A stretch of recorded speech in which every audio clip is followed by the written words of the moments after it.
മൂന്നാമത്തെ നാലോ അടി കട്ട് കഴിഞ്ഞാൽ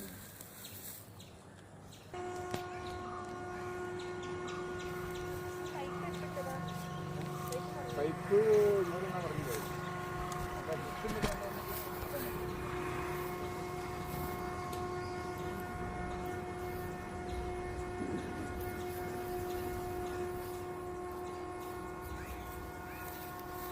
ചീര വിളവെടുപ്പ് നമ്മുടെ സലീം ഖായുടെ വയലിൽ വിളഞ്ഞ ചീര.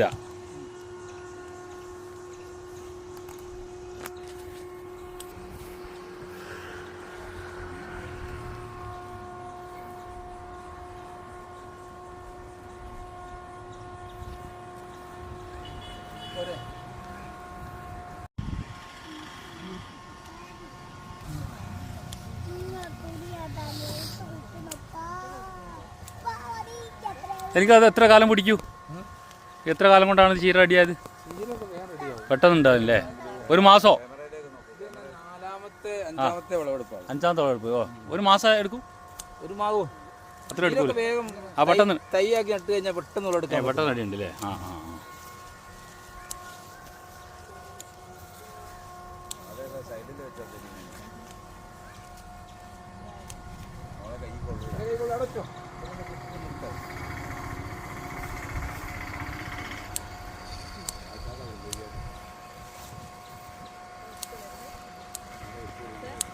നമ്മുടെ സലീം ഖായുടെ കൃഷിത്തോട്ടത്തിലാണ് ഇന്ന് വിളവെടുപ്പ് നടക്കുകയാണ്.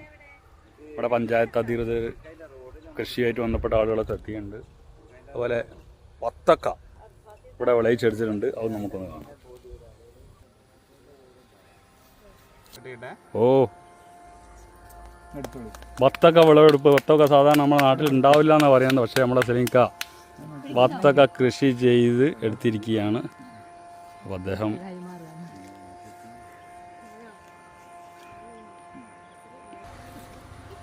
അപ്പൊ ഓക്കെ. ആ സലീംക അല്ല പറഞ്ഞോളി, എന്താണ് ഇത്? എങ്ങനെ ഫസ്റ്റ് അറ്റംപ്റ്റ് ആണോ? എന്താണ് സംഭവം? ആ, അപ്പൊ വത്തക്ക അവിടെ ഉണ്ടാവില്ലെന്നാ ഞങ്ങൾ വിചാരിച്ചേ. തീർച്ചയായിട്ടും. അപ്പൊ വത്തക്ക കിട്ടി. കൃഷി ഓഫീസർ പറഞ്ഞു എന്തായാലും ഉണ്ടാവും. ഓക്കെ ഓക്കെ ഓക്കെ, നമുക്ക് ശ്രമിച്ചു നോക്കി. ഇപ്പൊ ഫലമായിട്ടാണ് ഇനിയിപ്പോ നമ്മൾ കർണാടക പോകേണ്ടി വരൂലല്ലേ? അവിടെ തന്നെ ഉണ്ടാക്കാം. ഇവിടെ ഫുള്ളായിട്ട് ഇൻഷാല്ലാ. ആയിക്കോട്ടെ ആയിക്കോട്ടെ. ഓക്കെ. അത് കുറച്ചുകൂടി വലുപ്പമുള്ള അതെടുക്കോ. ഒന്നാളുണ്ട്.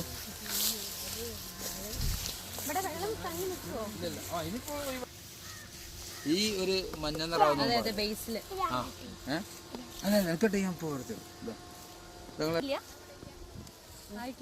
ഓ ഹൈറ്റുണ്ട്. ഒരു ബസ്സിലും കൂടെ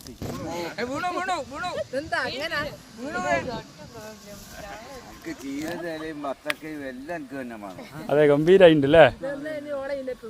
അവിടെ മെല്ലയിലങ്ങ് പോരി, ഇതിലങ്ങ് പോരി. ഇതാണ് വത്തക്കയുടെ വള്ളി.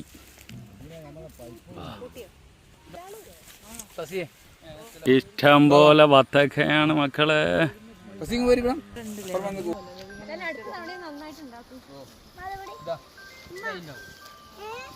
ഇത് കറാച്ചി വത്തക്ക അല്ലേ?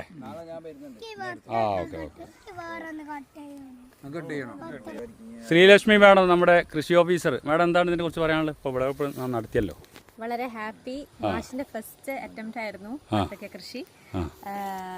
ഇതിൽ പ്രചോദനം ഉൾക്കൊണ്ട് നെക്സ്റ്റ് ടൈമും നന്നായിട്ട് ഉണ്ടാക്കാൻ കഴിയട്ടെ. Okay okay okay.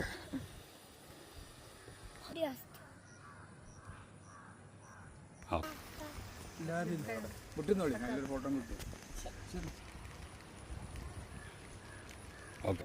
അങ്ങനെ ഗംഭീരമായ ഒരു വിളവെടുപ്പ് കഴിഞ്ഞ് നമ്മൾ തിരിച്ചു പോവുകയാണ് സുഹൃത്തുക്കളെ. See you.